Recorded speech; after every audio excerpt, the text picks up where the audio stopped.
അപ്പൊ ഇവരുടെ മക്കൾക്കെല്ലാം പഠിക്കാം. ബാക്കിയുള്ളവന്റെ മക്കൾ ഇവിടെ കിടന്ന് ചന്തിയിൽ അടിയും കൊണ്ട്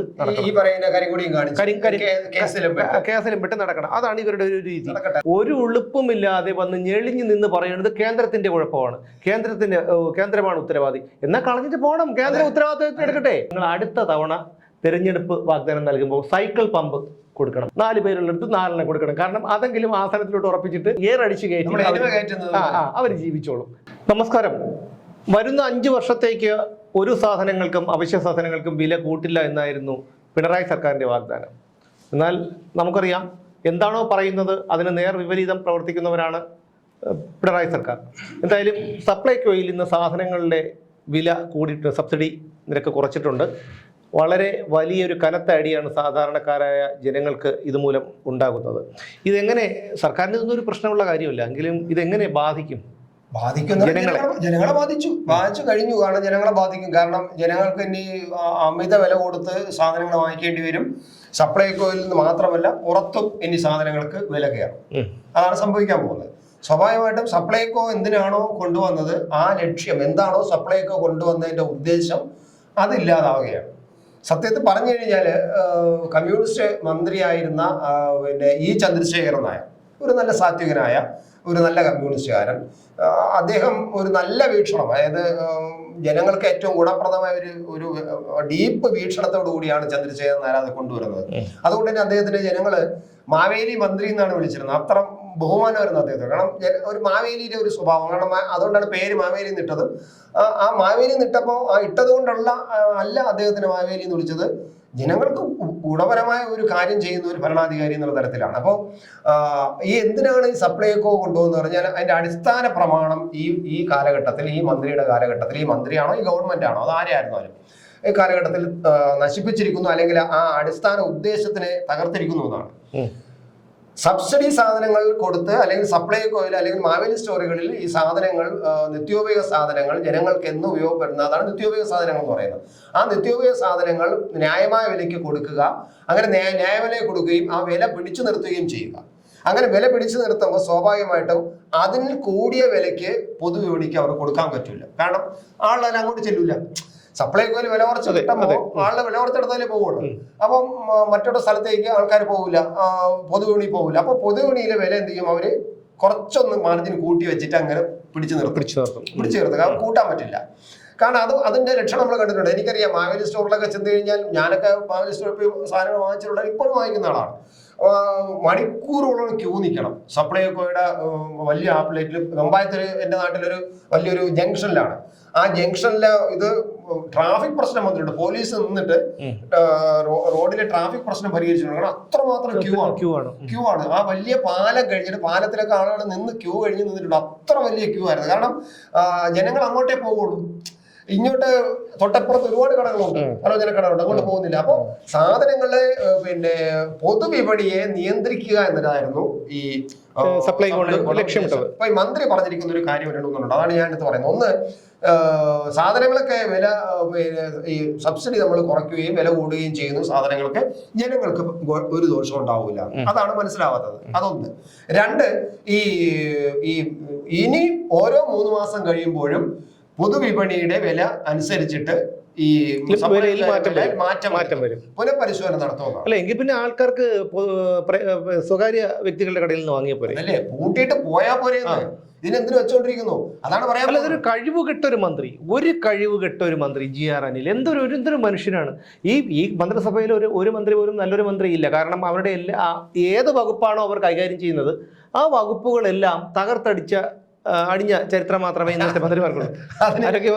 ആരോഗ്യ മേഖലയായിരുന്നാലും, പിന്നെ ധനകാര്യ വകുപ്പ്, പൊതുമരാമത്ത് വകുപ്പ്, പിന്നെ ടൂറിസം വകുപ്പിൽ ചെയ്യുന്ന എന്താണ്, കുറെ പരിഷ്കാരങ്ങൾ കോടികളുടെ, എന്ന് വെച്ചാൽ അതിന്ന് സാധനം കിട്ടും. അപ്പൊ സഹകരണ വകുപ്പ്, വനം വകുപ്പ്, പൊതുഭരണ വകുപ്പ്, ആഭ്യന്തര വകുപ്പ്, സകല മേഖലകളും തകർത്ത് എറിഞ്ഞിരിക്കുകയാണ് ഈ ഒരു സർക്കാർ. അതിൽ തന്നെ ഏറ്റവും അല്ല ആണെങ്കിൽ പോലും അത് ഇപ്പോൾ അതൊക്കെ ഒരു പരിധിവരെ മാറ്റിവെക്കുക. ഇത് സാധാരണക്കാരെ ബാധിക്കുന്ന ഒരു പ്രശ്നമാണ്. റേഷൻ കടയും അതുപോലെ സപ്ലൈകോയൊക്കെ സാധാരണക്കാരെ ബാധിക്കുന്ന ഒരു പ്രശ്നമാണ്. ഒരു മീൻകാരനോ അല്ലെങ്കിൽ ഒരു ഓട്ടോറിക്ഷ ഓടിക്കുന്ന ആളോ അല്ലെങ്കിൽ ഒരു എന്തെങ്കിലും കൂലിപ്പണിക്ക് എടുക്കുന്ന ആൾക്കാർക്കോ ഒക്കെ കിട്ടുന്ന ഒരു ഭാഗ്യക്കുറി വിൽക്കുന്ന ആൾക്കാർക്കോ, ഇപ്പോൾ നിർമ്മാണ മേഖലയിലൊക്കെ പ്രവർത്തിക്കുന്നവർക്ക് ചിലപ്പോൾ 1000-1200 രൂപ ശമ്പളം കിട്ടിയേക്കാം. പക്ഷേ ഒരു ലോട്ടറി വിറ്റ് ജീവിക്കുന്ന ആൾക്കാരുണ്ട്, ലക്ഷക്കണക്കിന് 10,000-കണക്കിന് ആൾക്കാർ ഈ നാട്ടിലുണ്ട്. അവർക്കും ജീവിക്കണ്ടേ? അവർക്ക് ഈ സൈക്കിൾ പമ്പ് എടുത്ത് വെച്ചിട്ട് കാറ്റടിക്കാൻ പറ്റും? അവർക്കും ആഹാരം വേണം. അപ്പൊ അവരുടെയൊക്കെ ആശ്രയമാണ് ഈ സാധനം. എപ്പോഴും ഇവരൊക്കെ ചിന്തിക്കുന്ന എന്താണ്? മുകളിലോട്ടുള്ള വലിയ കാശുകാരെ പറ്റി, അങ്ങനെയുള്ള ആൾക്കാരെ പറ്റി. സർക്കാർ ചെലവില് ഭക്ഷണമുണ്ട്, സർക്കാർ ചെലവില് പിന്നെ കുശിനിക്കാരിയുണ്ട്, അല്ലെങ്കിൽ കുശിനിക്കാരനുണ്ട്, അവർക്ക് എല്ലാ അരിയുണ്ട്. ഒന്നും അവർക്ക് അറിയണ്ട. വന്ന് റെഡിയായി തേച്ച് കൊടുത്ത് ഇറങ്ങുമ്പോഴേക്കും ഡ്രൈവറുണ്ട്, ഗൺമാനുണ്ട്, സാറെന്ന് പറഞ്ഞ് വിളിച്ചുകൊണ്ടു. മനസ്സിലാവും. അപ്പൊ ഇവർക്ക് ഇതെല്ലാം ഉള്ളത് കൊണ്ടേ ഇവർക്ക് ഇതിന്റെ ബുദ്ധിമുട്ട് അറിയില്ല. എന്നാലും ഒരു കാര്യമുണ്ട്, കഞ്ഞി കുടിക്കാൻ വകയുള്ള ഒരു വീട്ടിൽ നിന്ന് വന്ന ഒരുത്തനും ഈ കൂട്ടത്തിലുണ്ടെന്ന് എനിക്ക് ഉണ്ട്, കുറച്ച് പേരൊക്കെ ഉണ്ടെന്ന് തോന്നുന്നു. പക്ഷെ അവരുടെ പോലും ഈ പഴയ കാലം മറന്നു പോകുന്നു എന്നുള്ളതാണ് ഏറ്റവും വലിയൊരു ഒരു സങ്കടകരമായിട്ടുള്ള ഒരു കാര്യം. മറക്കുന്നു എന്നുള്ള, അല്ലെങ്കിൽ ഈ സബ്സിഡി ഒരു കാരണവശാലും ഇങ്ങനെ അദ്ദേഹം പറയുന്നത് പിടിച്ചു നിർത്തണം. ഏത് ഈ സപ്ലൈകോ കൂട്ടാതെ പിടിച്ചിരുന്നത് ജനങ്ങൾക്ക് എന്താ തലയിലെടുത്താണോ? അതാണ് ഞാൻ പറയുന്നത്. ഇത്രയും വിഡ്ഢിയായ ഒരു മന്ത്രി, വിഡ്ഢിത്തം മാത്രം വിളമ്പുന്ന ഒരു മന്ത്രി എന്ന് ഞാൻ പറയാൻ കാരണം അതാണ്. സപ്ലൈ ഇത് പൂട്ടിപ്പോകുന്നതാണോ നല്ലത്, നഷ്ടം പോകുന്നതാണോ? ജനങ്ങൾക്ക് എന്താണ് തലയിലെഴുത്താണോ? സപ്ലൈകോയെ നിങ്ങൾ ഇനി എന്തൊക്കെ ചെയ്താലും ഞങ്ങൾക്ക് സാധനം വില കുറച്ച് കിട്ടുന്നതാണ്. നിങ്ങൾ ഒരു കാര്യം ഞാനത് പറഞ്ഞു തന്നത്, അതായത് പിന്നെ പൊതുവിപണി ആശ്രയം നോക്കിയിരുന്നത് മാവേലി സ്റ്റോറിനെയാണ്. മാവേലി സ്റ്റോറിന് വില കൂട്ടിയാൽ അവർക്ക് വില കൂട്ടാൻ പറ്റില്ല. ഇപ്പൊ മന്ത്രി പറഞ്ഞിരിക്കുന്ന പൊതുവിപണിയെ അനുസരിച്ചിട്ട് ഇതിന്റെ വില മാറ്റുമെന്നാണ്. അതിന്റെ അർത്ഥം അടിസ്ഥാന ലക്ഷ്യം മാറിയെന്നു. അതായത് പൊതുവിപണിക്ക് അനുസരിച്ച് മാവേലിയിൽ വില മാറ്റുമെന്ന് സാധനം മാവേലി സ്റ്റോറിനനുസരിച്ച് പൊതുവിപണിയെ നിലനിർത്തുക എന്നുള്ളതായിരുന്നു അതിന്റെ ലക്ഷ്യം. ഇപ്പൊ പൊതുവിപണി അനുസരിച്ച് മാവേലി സ്റ്റോറിനെ മാറ്റുമെന്ന് പറയുന്ന ഒരു മന്ത്രി. ഇതൊക്കെ അല്ല എനിക്ക് ഇവർക്കൊക്കെ ഈ പണി മതിയാക്കിയിട്ട് എഴിച്ചു വന്നാൽ അദ്ദേഹം നല്ല സാത്വികനാണ്, നല്ലവനാണ്, മനുഷ്യനാണ്, ആരോട് ദേഷ്യപ്പെട്ട് സംസാരിക്കാത്തവരാണ്. പക്ഷേ അടിച്ച് അതിപ്പോ ദിവാര സാറായിരുന്നപ്പോഴും അദ്ദേഹം നല്ല രീതിയിൽ തന്നെയാണ് ആ വകുപ്പ്, ഭക്ഷ്യവകുപ്പ് കൊണ്ടുപോയിക്കൊണ്ടിരുന്നത്. അദ്ദേഹം അരി കിട്ടാതെ വന്നപ്പോ അയാൾ ആന്ധ്രയിൽ പോയി അവിടെ ചെന്ന് ഓരോരുത്തരെ കണ്ട് ഓരോ ആൾക്കാരെ വയലിൽ ഇത് ഉത്പാദിപ്പിക്കുന്ന ടീമിനുണ്ട്, അതിന്റെ ഇടനിലയ്ക്കുന്നവരെ കാരണം കണ്ട് ഇവരെല്ലാം കണ്ടിട്ടാണ് അദ്ദേഹം അവിടെ നിന്ന് അരി ഇവിടെ കൊണ്ടുതന്നു വരുന്നത്. ഇദ്ദേഹം എവിടെ പോകുന്നു? എവിടെയെങ്കിലും പോകുന്നുണ്ടോ? കമ്മ്യൂണിക്കേറ്റ് ചെയ്യാൻ ശേഷിയുണ്ടോ? അല്ല ഞാൻ പറഞ്ഞോട്ടെ, അല്ലെങ്കിൽ തന്നെ അറിയാമോ, എന്തെങ്കിലും അറിയാമോ? ശേഷിയില്ല. ഒന്ന് ഉറങ്ങി എന്തെങ്കിലും നിന്ന് മാധ്യമങ്ങളുടെ മുമ്പിൽ സംസാരിക്കും. അത് കേന്ദ്രം തരാത്തത് കൊണ്ടാണ്. കേന്ദ്രം തരുന്നില്ല. കേന്ദ്രത്തിന്റെ ചുമതല ഈ പറയുന്നത് പോലും വ്യക്തമല്ലാതെയാണ് പറയുന്നത്. നമ്മൾ ഇപ്പോൾ കുറച്ചു മുമ്പ് ഞാൻ കണ്ടില്ല, ഏഷ്യാനെറ്റിൽ കണ്ടിട്ടാണ് വരുന്നത്. ഈ മന്ത്രി ഇതേ കണക്കിന് സംസാരിക്കുന്നത്, പറയുന്ന കാര്യത്തിൽ ഒരു വ്യക്തതയുമില്ല. അത് മാത്രമല്ല, എല്ലാ കുറ്റങ്ങളും പിന്നെ ഇത് കേന്ദ്രത്തിന്റെ തലയിൽ വെക്കുകയാണ്. അത് മാത്രമല്ല, ഇപ്പൊ കാല് വഴുതി മന്ത്രി ഒന്ന് വീണെന്ന് വെച്ചോ, ഇത് കേന്ദ്രത്തിന്റെ കുഴപ്പമാണ്. കാരണം ഇത് കേന്ദ്രം ആണ് ഇതിന് ഉത്തരവാദി. അത് എന്ത് വിഡ്ഢിത്തമാണെന്ന്. പക്ഷേ നമ്മളെ കേരളത്തില് വെറും 14% അരി മാത്രമാണ്. നമ്മൾ അരിയാകാരികളാണ്, മലയാളികള്. വെറും 14% അരി മാത്രമാണ് നമ്മുടെ ആവശ്യം നമ്മൾ ഉത്പാദിപ്പിക്കുന്നത്. അല്ല, ഒരു കാലത്ത് കേരളത്തിലെ ഏറ്റവും കൂടുതൽ നെല്ല് ഉത്പാദിപ്പിക്കുന്ന ഒരു സംസ്ഥാനമായിരുന്നു നമ്മുടെ നാട്. അത് മുഴുവൻ ഈ ചെങ്കോണകം കൊണ്ടുവന്ന് കുത്തിവെച്ച് ഇവന്മാരാണ് പൂട്ടിച്ച് ഇത് നിലനികത്തിയത്. ഈ മന്ത്രിയുടെ സിവിൽ സപ്ലൈസ് മന്ത്രിയുടെ ലേഖനം ഞാൻ വായിച്ചു, പാർട്ടി പത്രത്തിലുള്ള ലേഖനമോ. ഇതിന് ഈ സപ്ലൈകോ അപകടത്തിലാണ്, മറ്റത് കേന്ദ്ര അരി ഇറക്കുന്നത് നമ്മളെ ചതിക്കാനാണെന്ന് പറഞ്ഞുള്ള വലിയ ലേഖനമുണ്ട്. ആ ലേഖനം മൊത്തം ഞാൻ ഇരുന്ന് വായിച്ചവനാണ്. അതിൽ പറയുന്നത് നമ്മൾ പിന്നെ ട്രാക്ടറിനെതിരായിട്ടും ഒക്കെ അന്നത്തെ കാലഘട്ടത്തിൽ സമരം ചെയ്ത് കാണും, അത് അന്നത്തെ ആവശ്യമാണെന്നൊക്കെ പറഞ്ഞിട്ടും അത് ന്യായീകരിക്കുകയാണ് ചെയ്യുന്നത്. ആ ഒറ്റ കാരണം കൊണ്ടാണ് നമ്മുടെ കൃഷി ഇല്ലാതായി പോയെന്ന് പറയുന്നുണ്ട്. എന്തുകൊണ്ടാണെന്ന് മന്ത്രി പറയുന്നില്ല. അത് അങ്ങനെയാണ് ഇങ്ങനെയാണെന്ന് പറഞ്ഞ് മാറിപ്പോകുന്നത്. കമ്പ്യൂട്ടറിനെതിരായിട്ടൊക്കെ സംസാരിച്ചാൽ അങ്ങനെ പറയുന്നേ ഉള്ളൂ. പക്ഷെ യഥാർത്ഥത്തിൽ ഈ സമരം ചെയ്തുകൊണ്ടല്ലേ, അതും നിങ്ങളല്ല, നിങ്ങൾ ഭരിക്കുമ്പോൾ ഈ CPM-കാർ സമരം ചെയ്തുകൊണ്ടല്ലേ. CPM-കാര് സമരം ചെയ്തുകൊണ്ടാണ് ഈ വയല് മുഴുവനും തരിശായതും നമ്മുടെ നെൽകൃഷി മുഴുവൻ തകർന്നെന്ന് പറയാനുള്ള ധൈര്യമില്ലാതായിപ്പോയല്ലോ. അന്ന് ഇവര് ഭരിക്കുമ്പോഴാണ് CPI ഭരിക്കുന്ന കാലഘട്ടമാണ്. ഭരിക്കുന്ന ഘട്ടമാണ്. അത് മാത്രമല്ല, കുട്ടനാട് എന്ന് പറഞ്ഞാൽ കേരളത്തിന്റെ നെല്ലറയായിരുന്നു കുട്ടനാട്. ഇന്ന് ഇപ്പോൾ കുട്ടനാട്ടിൽ മാത്രം കുറച്ച് വയലുകളുണ്ട്. അവിടെ തന്നെ നെൽകർഷകൻ നെല്ലിന്റെ വില കിട്ടാതെ ആത്മഹത്യ ചെയ്ത സംഭവങ്ങളുണ്ട്. എന്നിട്ടും ഒരു ഉളുപ്പുമില്ലാതെ വന്ന് ഞെളിഞ്ഞു നിന്ന് പറയുന്നത് കേന്ദ്രത്തിന്റെ കുഴപ്പമാണ്, കേന്ദ്രമാണ് ഉത്തരവാദി. എന്നാൽ കളഞ്ഞിട്ട് പോകണം, കേന്ദ്ര ഉത്തരവാദിത്വം എടുക്കട്ടെ. അല്ല, കേന്ദ്രത്തിന് നമ്മളെ പറയാം, കേന്ദ്രത്തിന് ഉത്തരവാദിത്വം ഞാൻ നേരത്തെ പറയാം. അതുകൊണ്ടാണ് 14% മാത്രമേ നമുക്കുള്ളൂ. ഈ 14% കഴിഞ്ഞ് 86% നമ്മൾ പുറത്തുനിന്ന് കൊണ്ടുവരുന്ന അരിയാണ്. ഈ പുറത്തുനിന്ന് വരുന്ന അരി ഏതാണ്? നമ്മളിപ്പോൾ ഉപയോഗിക്കുന്ന റേഷൻ കടയിൽ കൊടുക്കുന്നു, ഞങ്ങൾ അരി കുറച്ച് കൊടുക്കുന്നു റേഷൻ കടയിൽ നിന്ന് ഈ മന്ത്രി പറയുന്നു. എവിടെ നിന്നാണ് അരി? FCI അരിയാണ്. FCI അരി കൊണ്ടുവരുന്ന ആരാണ്? കേന്ദ്ര ഗവൺമെന്റ് ആണ്. FCI വാഗണിൽ അരി കൊണ്ടുവരുമ്പോൾ വാഗൺ ചാർജ് കൊടുക്കുന്ന ആരാണ്? കേന്ദ്രമാണ്. ഈ വാഗണിലേക്ക് അരി കയറ്റുമ്പോൾ കയറ്റുകൂലി കൊടുക്കുന്ന ആരാണ്? കേന്ദ്രമാണ്. അത് കൂടെ കൊണ്ടുവന്ന് ഇറക്കൂലി കൊടുക്കുന്ന ആരാണ്? കേന്ദ്രമാണ്. അതിനെ എടുത്ത് ലോറിയിൽ കയറ്റി കോൺട്രാക്ടർമാരെ വണ്ടിയിൽ ഏൽപ്പിച്ചിട്ട് കോൺട്രാക്ടർമാർ കൊണ്ടുവന്ന് റേഷൻ കടയിൽ കൊടുക്കുമ്പോൾ റേഷൻ കടക്കാരനെ കൊടുക്കുന്ന കമ്മീഷൻ ആരുടെയാണ്? കേന്ദ്രത്തിന്റെയാണ്. റേഷൻ കടക്കാരൻ ഈ അരി കൊടുക്കുന്നില്ലേ? ഇവർ പറയുന്നത് ഇവരുതാണെന്ന്. കേന്ദ്രത്തിന്റെയാണ് കമ്മീഷൻ കൊടുക്കുന്നത്. അപ്പൊ ഒരു എന്താ പറയാ, ഒരു കങ്കാണിയെ പോലെ ഒരാൾ നിന്നുകൊണ്ട്, സ്റ്റേറ്റ് ഗവൺമെന്റ് നിന്നുകൊണ്ട് ഈ അരി മുഴുവനും, അവിടെ നിന്ന് കൊടുക്കുന്ന അരി മുഴുവനും കൊടുക്കുന്നു. എന്നിട്ട് കോൺട്രാക്ടർ മണ്ടയിലാണ്. കോൺട്രാക്ടർമാർക്ക് പൈസ കൊടുക്കാറില്ല. അവന്മാരാണ് ലോറിയിൽ കയറ്റി ഇവിടെ കൊണ്ടുവന്ന് ഓരോ റേഷൻ കടയിൽ കൊടുക്കുന്നത്. കോൺട്രാക്ടർമാർക്ക് അവന്മാരെന്താണ് സമരം ചെയ്യാൻ തുടങ്ങി. സമരം ചെയ്തിട്ട് സമരം അവസാനം പിന്നെ അവരെ കാല് പിടിച്ച് എങ്ങനെയോ അവന്മാർ കുറച്ച് ദിവസം കൊടുക്കുവാന്ന് പറഞ്ഞാൽ അങ്ങനെ എന്തോ കുറച്ച് പൈസ കണ്ടോ കൊടുത്ത് അവർ സമരം തീർത്തു. അപ്പൊ പൊതുവിൽ ഇത് ചെയ്തെന്ന് പറഞ്ഞാൽ ഒരു ഈ FCI എന്നിട്ട് പറഞ്ഞെന്താണെന്ന് അറിയാമോ? ഞങ്ങൾ ഈ സപ്ലൈകോ അല്ല, കേന്ദ്ര സർക്കാർ അരി കൊടുക്കുന്നത് പകപോക്കലാണ്, മറ്റതാണ് മറിച്ചാണെന്ന് ഇദ്ദേഹം പറഞ്ഞു. ഈ ലേഖനത്തിൽ അത് പറയുന്നുണ്ട്. എന്നിട്ട് ഈ 29 രൂപ വരെ അരിയേക്കാളും ഞങ്ങൾ 1 രൂപ എങ്ങനെ കുറച്ചേ ഞങ്ങൾ അരി കൊടുക്കൂ എന്നാണ് ഇദ്ദേഹം വാചകടിച്ചത്. ഇന്ന് ലിസ്റ്റ് വന്ന കണക്കില്, ഇന്ന് വില കൂടിയ ലിസ്റ്റ് വന്നിട്ടുണ്ട് സുരേഷേ. ഇന്ന് ലിസ്റ്റ് വന്നു കഴിഞ്ഞാൽ ഒന്ന് അത്യാവശ്യ കണക്ക് പറയാം. അതാ വൻപയറിന് 26 രൂപയാണ് കൂടിയത്. 1 കിലോയ്ക്ക്. 1 കിലോ വൻപയർ നമ്മൾ ഇന്ന് വാങ്ങിക്കണം. ഇന്നലെ വാങ്ങിച്ച മാവിൽ സ്റ്റോർ ഇപ്പൊ ഇന്നലെ വാങ്ങിച്ചതിനേക്കാൾ ഇന്ന് വാങ്ങിക്കണമെങ്കിൽ നമ്മൾ 26 രൂപ. ഇന്ന് പറയുമ്പോ പ്രാബല്യത്തിൽ വന്നില്ല, ഉടനെ വരും. 26 മുളകിന് വലുതായി കൂട്ടിയിട്ടില്ല. തുവരപ്പരിപ്പിന് 46 രൂപ കൊടുക്കണം. നമ്മൾ കൂടുതൽ കൊടുക്കണം. കൂടുതൽ അതായത് നിലവിലുള്ള വിലയേക്കാൾ ഇപ്പോൾ മാവിൽ സ്റ്റോറിലുള്ള 46 രൂപ 1 കിലോയ്ക്ക് തുവരപ്പരിപ്പിന് കൂടുതൽ കൊടുക്കണം നമ്മൾ. പിന്നെ അരിയുടെ കാര്യം അദ്ദേഹം പറഞ്ഞല്ലോ, 29 രൂപ ഞങ്ങൾ 1 രൂപയ്ക്ക് എങ്ങനെ കുറച്ച് കൊടുക്കുന്നു. തള്ളിയല്ലോ ഇയാളെ ഭയങ്കരമായിട്ട്.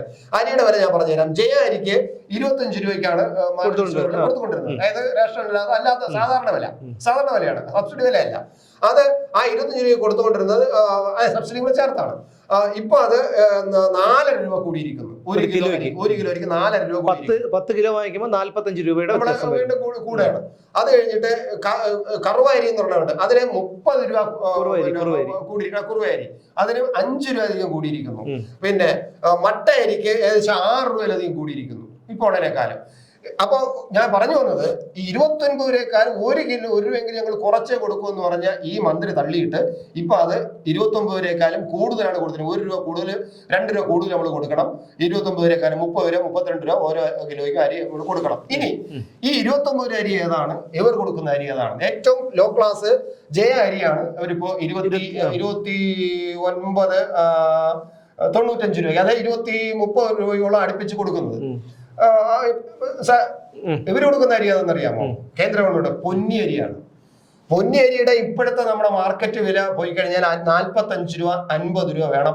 ഏറ്റവും ലോ ക്ലാസ് അല്ല, ഇവര് പറയണെന്ന് വെച്ചാൽ അത് തെരഞ്ഞെടുപ്പ് മുന്നിൽ കണ്ടുകൊണ്ടുള്ള ഒരു തന്ത്രം എന്നൊക്കെയാണ്. ആയിക്കോട്ടെ, ജനങ്ങൾക്കാന്ന് പറയേണ്ട അല്ല. എന്നാലും ഒരു പൊന്നിയരി നമ്മള് മാർക്കറ്റില് 45 മുതൽ 100 രൂപയ്ക്ക് വരെയുണ്ട്. അത്ര ക്വാളിറ്റി ഉള്ള അരിയാണ്. നമ്മളൊക്കെ പൊന്നരി നമ്മളെ കൊണ്ട് വാങ്ങിക്കാൻ പറ്റില്ല, അത്രയും വാങ്ങിക്കാൻ. പക്ഷെ 45 മുകളിലാണ്. നമ്മുടെ ഏറ്റവും കുറഞ്ഞ ക്വാളിറ്റി നോക്കാം, 45 രൂപ കൂട്ടാം. ഏറ്റവും കുറഞ്ഞ പൊന്നിയരി എന്നുള്ള കേരളത്തിൽ 45 രൂപയാണെന്ന് വെച്ചോളൂ. അതാണ് ഇപ്പൊ കേന്ദ്ര ഗവൺമെന്റ് 29 രൂപ കൊടുക്കണമെന്നും വെച്ചോളൂ. ഇവര് പറയാൻ നമുക്ക് അംഗീകരിക്കാം. എന്നാൽ ഈ ഇവര് കൊടുക്കുന്ന അരി എത്ര? 30 രൂപ കൊടുക്കുന്നത് ഈ ഏറ്റവും വില കുറഞ്ഞ ജയ അരിയാണ്. ജയ അരിയാണ് ഏറ്റവും ക്വാളിറ്റി കുറഞ്ഞ ജയ അരിയാണ് ഇപ്പൊ കൊടുക്കുന്നത്. മട്ട അരിക്ക് 31 രൂപ അങ്ങോട്ട് കൊടുക്കണം. അപ്പൊ ഇത്രയും വില കുറച്ചും കേന്ദ്ര ഗവൺമെന്റ് വില കുറച്ചുകൂടെ കൊടുക്കുമ്പോൾ രാഷ്ട്രീയമാണ്. അതെ സുമേഷ്, രാഷ്ട്രീയമാണെങ്കിൽ രാഷ്ട്രീയമാണ്. ജനങ്ങൾക്ക് അറിയേണ്ട കാര്യമില്ലല്ലോ. അപ്പൊ എന്തായിരുന്നാലും ഇതാണ് ഇപ്പോ സപ്ലൈകോയുടെ അവസ്ഥ. ഇന്നിപ്പോ റേഷൻ കട വഴി എന്ത് കൊടുക്കാത്തത് എന്നൊക്കെയാണ് ചോദിക്കുന്നത്. ഇവര് ഇതിനെ കുറിച്ച് കുറ്റം പറയുന്നു. ഇത് പകപോക്കലാണെന്ന് പറയുന്നു, ഇത് മോശമാണെന്ന് പറഞ്ഞു, എന്നിട്ട് എന്തുകൊണ്ട് റേഷൻ കട അപ്പൊ ഇതെല്ലാം കഴിഞ്ഞിട്ട് ഞങ്ങൾക്ക് വേണം വെച്ചാലേ ഇതിൽ നിന്ന് കുറെ വെട്ടാം. അത് മാത്രമല്ല ഇപ്പൊ പ്രധാനമന്ത്രി പറഞ്ഞിട്ടുള്ള പ്രധാനമന്ത്രിയുടെ ചിത്രം അത് എന്തുകൊണ്ടാണ് അങ്ങനെ പറഞ്ഞതെന്ന് വെച്ചാൽ കേന്ദ്രത്തിന്റെ പല പദ്ധതികളും ഇത് ഫ്രണ്ടിൽ ചേർത്തിട്ട് അവരുടേതാക്കി എടുക്കുന്നുണ്ട്. അതുകൊണ്ടാണ് പറഞ്ഞത് കേരളത്തിലെ എത്ര 544 അങ്ങനെ എന്തോ ഒരു സംഖ്യയാണ്, അത്രയും റേഷൻ കടകളിൽ പ്രധാനമന്ത്രിയുടെ ചിത്രമുള്ള സെൽഫി പോയിന്റും പിന്നെ അതുപോലെ സഞ്ജീവ് ഒക്കെ വേണം. അത് വെക്കില്ല എന്നാണ് പിണറായി സഖാവ് പറഞ്ഞിരിക്കുന്നത്. അവർക്ക് ഇഷ്ടമല്ലെങ്കിൽ വേണ്ട, അത് വലിയ കാര്യമാണ്. പക്ഷെ ഈ പിന്നെ ഏറ്റവും ശ്രദ്ധിച്ച് നമ്മൾ നോക്കേണ്ടത് ഇങ്ങനെ അരി ഏറ്റവും വില കുറച്ച് കൊടുക്കുമ്പോൾ നമ്മുടെ ഇവർ നേരത്തെ ഈ പറഞ്ഞല്ലോ ഇപ്പൊ അവസാനം ചോദിച്ചിരിക്കുന്നത് എന്തുകൊണ്ട് റേഷൻ കട തരുന്നില്ല, അരി വേണ്ടെന്ന് പറഞ്ഞു. ഇതുപോലെയാണ് വേറൊരു സംവിധാനമുണ്ട്, ഈ കിസാൻ പിന്നെ സമ്മാൻ പദ്ധതി എന്ന് പറഞ്ഞ ആ പദ്ധതി വന്നപ്പോൾ ഇവര് ഏറ്റവും അധികം പറഞ്ഞത് നിങ്ങൾ അതിലോട്ട് ആരും അപേക്ഷിക്കരുത്, നിങ്ങളുടെ ആധാർ കൊടുക്കരുത്, നിങ്ങളുടെ ഭൂമിയുടെ പിന്നെ കരംതിരിവ് കൊടുക്കരുത്, പിന്നെ നിങ്ങളുടെ ഭൂമി കേന്ദ്ര സർക്കാർ എടുത്തോണ്ട് പോകും, നിങ്ങളുടെ ആധാറിന്റെ വിവരം കൊടുത്തു കഴിഞ്ഞാൽ കേന്ദ്ര സർക്കാർ കൊണ്ടുപോകും, നിങ്ങൾക്ക് ഇനി ഭൂമി കൊണ്ടുവന്ന് ഇവരുടെ ഒരു ലോൺ പോലും വെക്കാൻ ഒക്കില്ല, നിങ്ങളുടെ മോള് കല്യാണം നടത്താൻ നോക്കുമ്പോൾ മോക്ക് കൈമാറാൻ ഒക്കില്ല, അല്ലെങ്കിൽ വിൽക്കണമെന്ന് വെച്ചാൽ കൊടുക്കാൻ ഒക്കില്ല, കേന്ദ്രം നിങ്ങളെ പിടിപ്പിച്ചോളാം എന്ന് പറഞ്ഞ് പേടിപ്പിച്ച ആൾക്കാർ. പക്ഷെ ആദ്യമായിട്ട് കൊണ്ടുവന്ന് അപേക്ഷ കൊടുത്തവരെ എനിക്കറിയാം എത്ര എണ്ണം ഉണ്ടെന്ന്, കംപ്ലീറ്റ് സഖാക്കളുമാണ്. ഈ കിസാൻ അവരുടെ കൃത്യമായിട്ട് അവർക്ക് അവരുടെ അക്കൗണ്ടിൽ 6000 രൂപ കിട്ടി. അല്ല, അവരുടെ രീതി എന്താണ്, മറ്റുള്ളവൻ നന്നാവരുത്, ഇതാണ് അവർ ചെയ്യുന്നത്. ഇപ്പൊ തന്നെ ഉദാഹരണം ഞാൻ പറഞ്ഞുതരാം. ഇപ്പോൾ CN മോഹനൻ CPM-ന്റെ എറണാകുളം ജില്ലാ സെക്രട്ടറിയാണ്. അദ്ദേഹത്തിന്റെ മകള് പഠിക്കുന്നത് യൂണിവേഴ്സിറ്റി ഓഫ് യോർക്കിലാണ്. അദ്ദേഹത്തിന്റെ മകൾ ഇപ്പൊ ബിരുദ നേടിയത്. അപ്പോൾ ഒന്ന് ആലോചിക്കണം, ഇവർക്കൊക്കെ എന്താണ് അത് പോയത്, എങ്ങനെയാണ് ഈ ബിരുദദാന ചടങ്ങിന് പോയത്? CN മോഹനും ഭാര്യയും മറ്റൊരു മകളും കൂടിയാണ് പോയത്. കോട്ടക്കെട്ട് അങ്ങനെ നിൽക്കുന്നുണ്ട് അവിടെ ചെന്നിട്ട്. അപ്പൊ ഞാൻ ചോദിക്കുന്നത് ഇവർക്കൊക്കെ എവിടെ നിന്നാണ് ഈ പണം? സ്പോൺസർ ഇവർക്ക് എവിടെ നിന്നാണ് ഈ പണം? രണ്ടാമത്തെ കാര്യം, ഇന്നും കുറെ വേട്ടവളിയന്മാർ കിടന്ന് അടി വാങ്ങിക്കുന്നുണ്ട് പോലീസിന്റെ. ഇവനൊക്കെ തലയ്ക്കകത്ത് കഷ്ടമൊന്നുമല്ല, ഇവനൊക്കെ അടി കൊണ്ട് മൊളിയണമെന്ന് ഞാൻ പറയുന്നുള്ളൂ. കാരണം തൊലയണം, അതാണ് പറയുന്നത്. അപ്പൊ ഞാൻ അതായത് അവരുടെ സ്വാശ്രയ കോളേജാണ്. സ്വാശ്രയ കോളേജിന്റെ സമരം നടന്ന സമയത്ത് പിണറായി വിജയന്റെ മകൾ വീണ മുഹമ്മദ് റിയാസിനെ സ്വാശ്രയ കോളേജ് തമിഴ്നാട്ടിലെ സ്വാശ്രയ കോളേജിൽ ചേർത്ത് പഠിപ്പിച്ചു. അതിൽ പ്രവേശന പരീക്ഷ ഒന്നും ഇല്ലായിരുന്നു. പിന്നെ പിണറായി വിജയന്റെ മകൻ വിവേക് വിജയൻ പഠിച്ചത് എവിടെയാണ്? മാറിമനസ്സിലാണ് പ്രീ ഡിഗ്രിക്കും ഡിഗ്രിക്കും പഠിച്ചത്.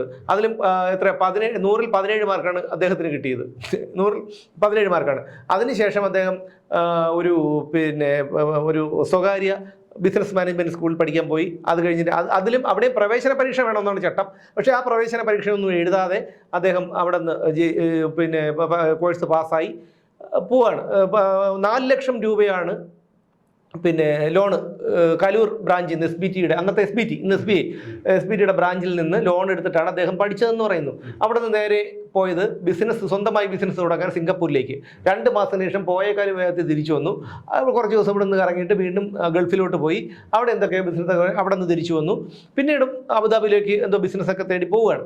അപ്പോൾ അതിനുശേഷം പിന്നെ അവിടെ നിന്ന് ക്ലച്ച് പിടിക്കാതെ തിരിച്ചു വന്നിട്ടാണ് ബർമിംഗ്ഹാം യൂണിവേഴ്സിറ്റിയിൽ, ഇംഗ്ലണ്ടിലെ ബർമിംഗ്ഹാം യൂണിവേഴ്സിറ്റിയിൽ ബിസിനസ് മാനേജ്മെന്റ് പഠിക്കണം എന്ന് പറഞ്ഞിട്ട് പോയപ്പോൾ 20 ലക്ഷം രൂപയാണ് അന്നത്തെ 2004 മറ്റാണെന്ന് തോന്നുന്നു. 20 ലക്ഷം രൂപയാണ് അന്ന് വേണ്ടത്.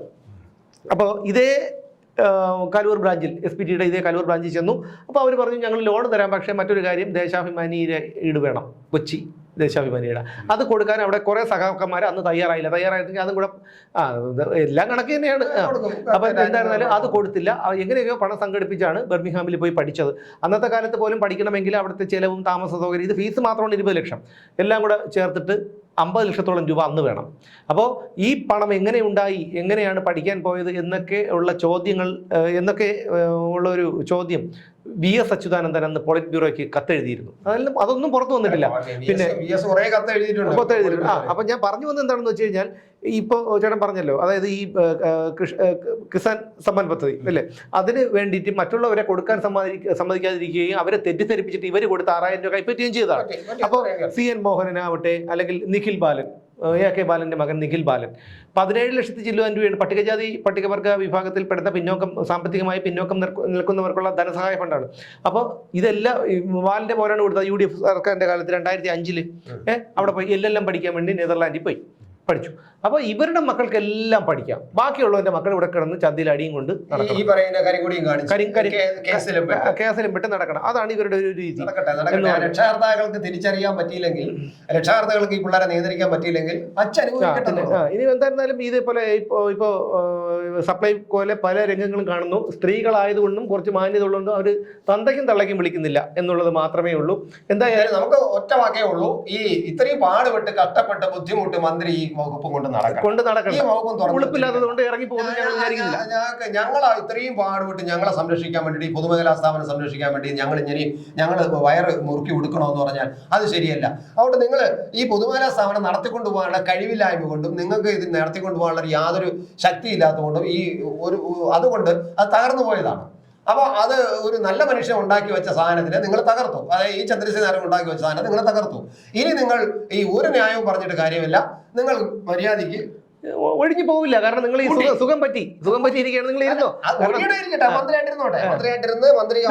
പൂട്ടുക. കാരണം ജനങ്ങൾ മന്ദിരം ഉപയോഗിച്ചോട്ടെ, മന്ത്രി കാർ ഉപയോഗിച്ചോട്ടെ, മന്ത്രി ശമ്പളം ഉപയോഗിച്ചോട്ടെ, മന്ത്രിയുടെ പിന്നെ ചികിത്സാ ചെലവ് ഉപയോഗിച്ചോട്ടെ, എല്ലാം ഉപയോഗിച്ചോട്ടെ നമ്മുടെ പൈസ. പക്ഷെ ഈ സിവിൽ സപ്ലൈസ് എന്നുള്ള സാധനം നേരെ അറിഞ്ഞുണ്ടെങ്കിൽ അതിനെ പൂട്ടുക.